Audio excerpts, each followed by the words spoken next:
Above all, we have a picture of Britain's role as being an honourable one. When Hitler controlled a European empire stretching from the Atlantic to the borders of the Soviet Union, Britain stood alone and resisted his might. It should be a source of great national pride that this picture is largely true. However, a number of British men and women chose to reject their country at this time and follow the path of treason. When the basic facts of their treachery emerged at the end of the war, they were fully reported in the press, and there has been no discernible attempt by the government to cover up the story. Yet, with a handful of honourable exceptions, historians have largely chosen to ignore them or, at most, to condemn them in passing. This should perhaps be contrasted with the many hundreds of thousands of words expended on the subject of the secret pro-Soviet treacheries of Burgess, Maclean, Philby and Blunt and their fellow spies. In 1949, the novelist and journalist Rebecca West published The Meaning of Treason, a book that has often been hailed as a masterpiece of reportage. It was based on West's coverage for the New Yorker magazine of a number of the trials, civil and military, of the British traitors in the year after the end of the war. As an account of what happened at the trials and their atmosphere, it is an admirable work. As a description of who the traitors were and what they did, it is much less reliable.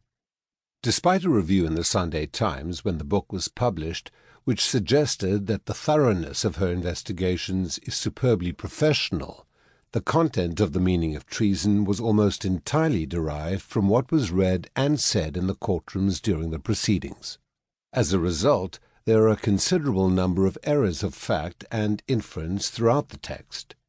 More dangerously, The Meaning of Treason is characterized by the author's attempt to draw conclusions about its subjects from the statements read out at their defense and, importantly, by their physical appearance and demeanor as she observed them in the dock.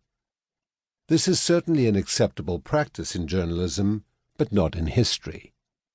Whatever West's intentions were, the book is seriously flawed as the basis of our view of the British traitors in the Second World War.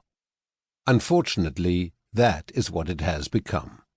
By way of example, I should like to quote West on William Joyce. His destiny was to be honest, to be wrong, to have his habitation south of the river.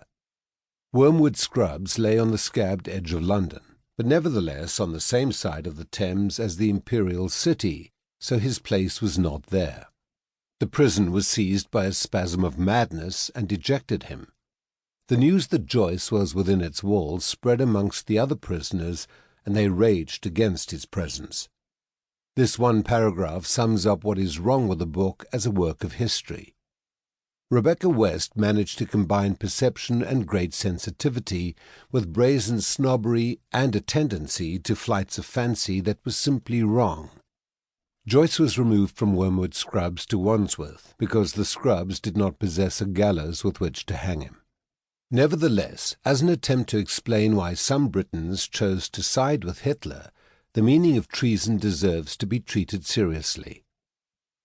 The best published account of treason in the Second World War is J. A. Cole's Lord Haw-Haw and William Joyce. It is a reasoned and meticulously researched book which greatly extended our understanding of that complex and unlikable man. Cole's intention was to create an account that balanced what Joyce actually did with how he came to be perceived by the public at the war's end. In his foreword, Cole wrote, "A desire to take literary revenge on Joyce was natural enough in the immediate post-war period, but what was written in anger soon came to look spiteful and even absurd. In writing Renegades, I have attempted to do the same thing on a wider canvas."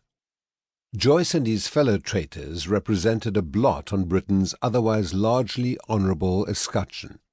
A palpable anger at their conduct, as represented by Rebecca West in 1949, is still present in works written in the last few years.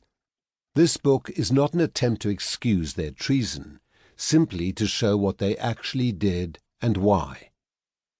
Sufficient time has now elapsed for us to extend our understanding of the circumstances in which the Renegades found themselves, even if we can.